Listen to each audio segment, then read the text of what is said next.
Salut les confinés, c'est Merej et ce soir je viens vous parler encore une fois d'un film inédit.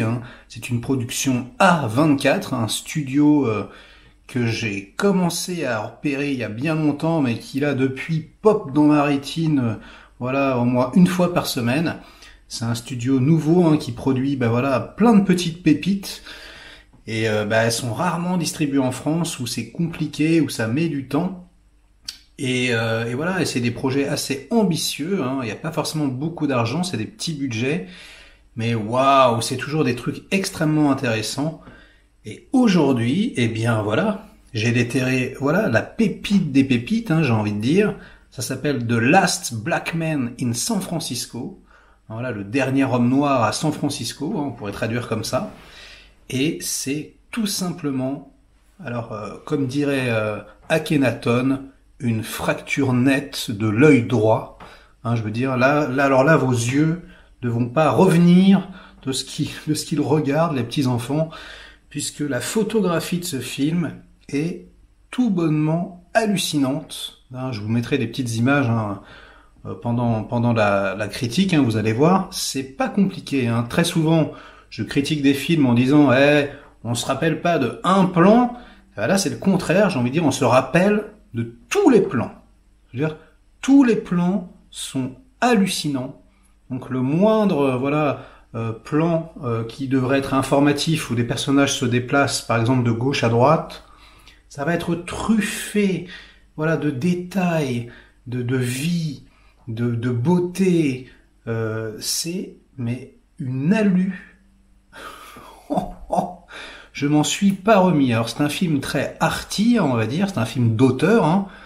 Voilà, c'est d'ailleurs le héros principal qui a écrit le scénario avec le réalisateur. Ils sont amis depuis très longtemps.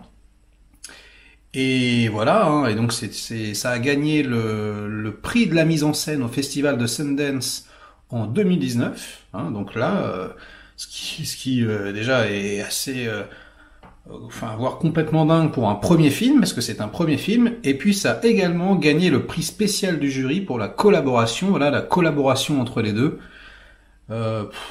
C'est une folie formelle. Après, on reviendra sur le scénario, etc. Mais, je veux dire, visuellement, c'est mais d'une beauté... mais alors vraiment, j'étais pas prêt. Donc voilà, encore une fois, j'ai pris ma petite pelle. Voilà, je suis allé vous déterrer ce petit trésor et très très franchement, jetez-vous dessus là tout de suite. N'attendez même pas la fin de la critique. Là, vous arrêtez, vous regarderez tout à l'heure et vous allez me voir tout de suite ce petit bijou.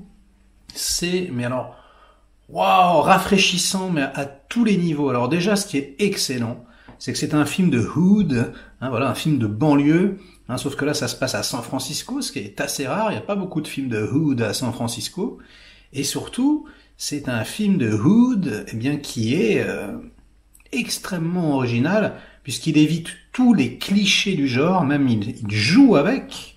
Ah là, je vais pas vous spoiler, parce que c'est magnifique. Alors oui, on a par exemple tout un groupe... voilà, de ce qu'on appellerait en France des Kairas. Voilà, on a tout un groupe de Kairas qui est là et qui chill dans la rue. Sauf que, voilà, on rentre vraiment dans le détail. Et puis, voilà, c'est traité de façon très poétique. Voilà, on a vraiment parfois l'impression de regarder un film muet. Tellement c'est onirique et tellement, voilà, le directeur de la photo a fait péter les contrastes, les couleurs. Vous savez, un peu comme dans les films muets, quoi. Il va y avoir juste parfois les yeux qui sont éclairés, bam, comme ça, les devantures, bim. Enfin voilà, et avec voilà une profondeur de champ et puis des zones de flou comme on pourrait avoir dans une photographie. Voilà, tout le son et la musique du film, voilà, ça va provenir vraiment du dehors. On sent, voilà, que les gars qui ont écrit ce film, ils habitent là-bas, ça se sent, ça suinte le vrai, le réel, et d'ailleurs c'est le cas, quoi. Et voilà, et moi, pendant que je regardais le film, je me disais, mais qu'est-ce que c'est que cette mise en abîme, quoi. Je me disais, c'est pas possible. Le mec raconte sa propre vie, j'avais pas regardé encore les crédits, Eh ben ouais. Eh ben ouais, en fait. Hein. Le mec qui a écrit, donc l'acteur principal, ben en fait, il raconte sa propre vie. C'est inspiré du bouquin qu'il a écrit. Voilà, c'est inspiré de sa propre existence dans cette ville de San Francisco. Hein. Une ville qui est très très, vous savez, voilà, la fameuse descente de San Francisco. Hein. Quand il y a des poursuites à San Francisco, c'est toujours excellent. Et donc, c'est d'une beauté sans pareil. Vraiment, les petits enfants. C'est, je crois, voilà, le film le plus beau que j'ai vu depuis très très longtemps. Et putain, dernièrement, j'en ai vraiment sorti des beaux. Hein. Il y a vraiment, au niveau de la photo, d'ailleurs, voilà, hein, tous les films que j'ai critiqués dernièrement sont extrêmement beaux. Hein. Je pense, voilà, notamment à Better Days, par exemple. Là, on n'est pas du tout c'est pas du tout la même chose. Hein. Mais celui-ci, vraiment, je vous assure, on se rappelle de chaque plan. C'est hallucinant, notamment je vous dis, les travelling latéraux, mais vous allez vous faire une hallucination. Donc je sais que je me répète un peu et que j'ai toujours pas commencé à vous dire de quoi ça parle, mais vraiment je voulais insister dessus parce que c'est d'une beauté renversante. Alors le réalisateur c'est Joe Talbot, hein, qui est l'ami du comédien principal qui s'appelle Jimmy Fails, et donc Jimmy Fails qui joue le rôle dans le film de Jimmy Fails. Il joue son propre rôle. Alors déjà ça au niveau de la mise en abîme c'est intéressant, moi j'adore ça. Je ne le savais pas pendant que j'ai regardé le film et maintenant que je le sais, je trouve ça très très logique. Et donc Joe Talbot, hein, c'est son premier film, c'est un véritable tour de force. Hein. C'est extrêmement subtil, poétique, flamboyant, étonnant. C'est-à-dire le film ne va jamais dans les directions où vous attendez où il aille. Voilà, on est toujours surpris, on est toujours émerveillé par ce qui se passe. C'est comme un documentaire, mais un documentaire qui serait fait, voilà, avec une beauté formelle sans pareil. Enfin, je veux dire, c'est et puis voilà, comme si le gars qui réaliserait ce documentaire avait vécu sur les lieux pendant des années et voilà et savait pertinemment où placer la caméra. Vous savez là où on ne la place jamais quoi. Comme un Parisien du 18e qui vous montrerait des endroits du 18e que vous avez jamais vus, vous voyez. Voilà, le mec connaît tous les recoins, connaît tous les trucs, voilà, un petit peu spécifiques, spéciaux et tout. Et c'est, mais incroyable. On a vraiment l'impression de prendre un ticket pour les bas-fonds, parce que ça parle de misère, hein, ça parle de pauvreté. Voilà, on a l'impression même de voir parfois voilà, le radeau de la Méduse, hein, je veux dire, c'est assez incroyable, quoi. Et cette misère est glorifiée, elle est belle, elle est palpable, elle est sublime.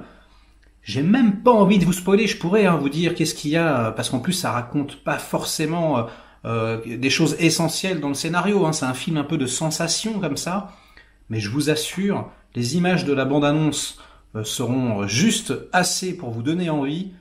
Et je vais voilà, je vais me taire un tout petit peu parce que c'est tellement surprenant que j'ai pas envie de vous gâcher le plaisir.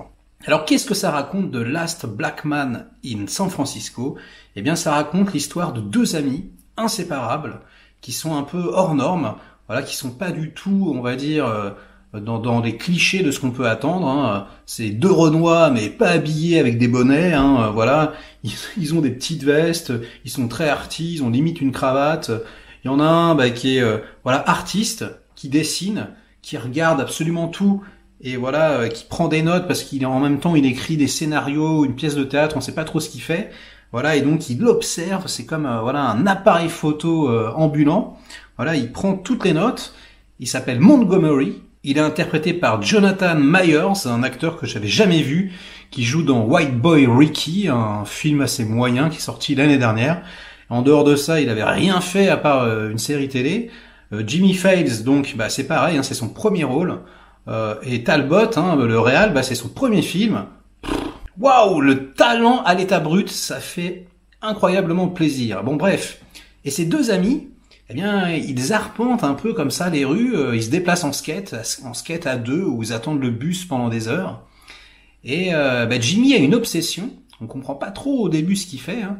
Voilà, il se déplace dans San Francisco et il bloque sur une maison. Voilà, il bloque sur une maison, superbe maison à l'ancienne, hein, voilà, qui date du siècle dernier. Et elle est habitée, hein, elle est habitée par un couple de bourges blancs.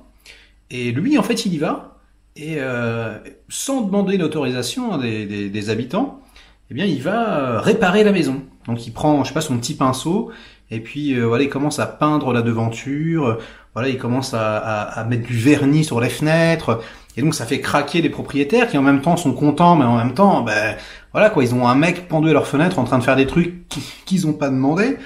Donc on comprend pas bien pourquoi, on comprend pas ce qu'il fait. Et donc on apprend que le grand-père de Jimmy, hein, du héros, a construit cette maison lui-même, voilà, et qu'il était le premier homme noir à arriver à San Francisco, hein, d'après la légende, d'après ce qu'on lui a raconté. Voilà, et donc ils ont vécu avec sa famille un petit moment dans cette maison. Ils l'ont perdu cette maison, hein, voilà. Et son rêve, voilà, c'est de retrouver son héritage, voilà, c'est de réinvestir cette baraque. Et j'ai envie de dire, peu importe les moyens. Donc vont-ils y arriver ou pas? Eh bien, il faut regarder le film pour le savoir. Mais je vous assure que de toute façon, même si je vous spoilais là tout de suite, hein, ce que je ne ferai pas, vous seriez quand même surpris par la tournure des événements. C'est un film complètement, encore une fois, surprenant et sidérant. Alors en plus la musique est magnifique évidemment, hein. On utilise beaucoup de musique hein, c'est-à-dire vraiment des gens de la rue qui chantent par exemple, hein, comme pouvait faire, je sais pas, le groupe de Frank Stallone dans Rocky par exemple, hein. Sauf que là, voilà, hein, c'est des thèmes précis de San Francisco, je vous spoilerai pas non plus, mais c'est très connu. Et puis voilà, on a une radiographie de la ville, mais vraiment, c'est incroyable, je n'avais jamais vu la ville comme ça, j'ai envie d'y habiter maintenant, quasiment. Alors après, il y a des petits défauts, c'est un premier film, donc je dirais que voilà, le plus gros défaut, c'est au niveau du scénario, parce que c'est un petit peu cryptique. Voilà, je dirais, au final, voilà, on aurait bien aimé, par exemple, que la fin soit un tout petit peu moins comme ça, qu'elle parte un tout petit peu moins en vrille. Voilà, on sent que, voilà, ça manque un tout petit peu d'expérience. Voilà, hein, c'est un peu arty. Voilà, il y a un côté, ouais, on va pas faire comme tout le monde, là pour le coup, qui est peut-être un tout petit peu poussé trop loin. Et encore, hein, c'est même pas sûr. Hein, j'ai vu le film qu'une fois. Si ça se trouve, c'est même pas le cas. En plus, ça parle de théâtre. Voilà, hein, moi je suis théâtreux, donc il y a toute une scène, notamment qui se passe, je peux pas vous spoiler, mais en tout cas voilà, ils font du théâtre, voilà, devant tout un parterre de personnes, et c'est une scène extrêmement émouvante et puissante. Moi j'adore hein, quand on mélange le théâtre et le cinéma, et là c'est fait de très très belle manière, voilà, notamment avec un comédien, vous allez voir, qui joue un double rôle, et voilà, alors c'est un double rôle fait de façon théâtrale, mais où la coupe cinématographique provoque un petit effet en plus. Waouh, des idées de mise en scène fabuleuses. Voilà, franchement, le Joe Talbot là, mais on l'épingle, on l'agrafe, et il faut retenir tout de suite son nom. Et voilà, et plus jamais on l'oublie. Hein. Faut vérifier maintenant tous ces films futurs à celui-là. Là, faut tout vérifier. Hein. Et même ces courts métrages, là, j'ai envie d'aller les voir instantanément. Donc voilà les petits enfants, hein, je me suis pris une baffe, j'ai envie que vous la preniez aussi, donc faites-moi confiance, allez tout de suite aux États-Unis louer ce film, vous m'avez compris, ou alors attendez le déconfinement et débrouillez-vous, mais en tout cas ne passez pas à côté de ce bijou. Alors je parlerai aussi de la présence vraiment charismatique de Danny Glover au casting, hein, ça faisait longtemps qu'on l'avait pas vu, et qui là joue le rôle du grand-père de Montgomery. Hein. En fait, Jimmy et Montgomery vivent dans la baraque, la toute petite baraque de Danny Glover, voilà, dans une toute petite chambre avec limite des lits superposés. Voilà, il y a un petit côté Terry Gilliam comme ça, voilà, où tout est exigu, mais tout est magnifique. On sent voilà qu'ils ont cogité à tout quoi. On sent que chaque petit bibelot posé a une signification. Enfin voilà, on sent en plus qu'on se fait avoir. On n'a pas tous les tenants et les aboutissants. Enfin voilà, c'est foisonnant de détails, c'est foisonnant de vie. Encore une fois, j'étais même pas censé faire la critique. Hein, je regardais ça pour moi comme ça, hein, Et puis voilà quoi, mais je peux pas, je suis obligé de le partager avec vous, hein, franchement. Jetez-vous dessus et ensuite venez ici dans les commentaires me dire ce que vous en avez pensé. Parce que je pense que ça va vraiment vous faire quelque chose. Et déjà, vous allez pleurer de la rétine, hein, vraiment. Voilà, comme je le disais, hein, ça va être l'explosion dans vos yeux. Hein, c'est pas possible autrement. De toute façon, voilà, hein, comme je vous disais, il y a des images qui vont défiler un petit peu dans cette critique. Et j'espère vraiment que ça va vous donner envie, parce que, a priori, voilà, hein, c'est pas un film d'action, c'est pas un film où il se passe énormément de choses spectaculaires, il n'y a pas d'acteurs très connus, etc. Donc, eh bien, vous allez devoir faire confiance à mes règles. Donc, si je réussis ma mission, j'en suis très content. Ça sera tout pour ce soir, hein, j'ai envie de vous dire. Voilà. Je reviendrai très vite pour une autre critique, évidemment, hein, pour un autre film noir, d'ailleurs, un noir américain. Mais voilà, un film, on va dire, là, beaucoup plus cliché, justement, beaucoup plus, voilà, avec Dick Urdan, des guns et des What's up nigga, et des choses comme ça. Voilà, que j'aime beaucoup hein, aussi. Je ne vous révèle pas le titre, mais voilà, je vous l'annonce, ça sera ma prochaine critique. Et en attendant, eh bien, portez-vous bien les confinés, hein, force, courage à tout le monde, pour ceux qui reprennent lundi aussi. Hein. Et puis voilà. Allez, ciao les confinés, bonne nuit, et n'oubliez pas, votez pour moi.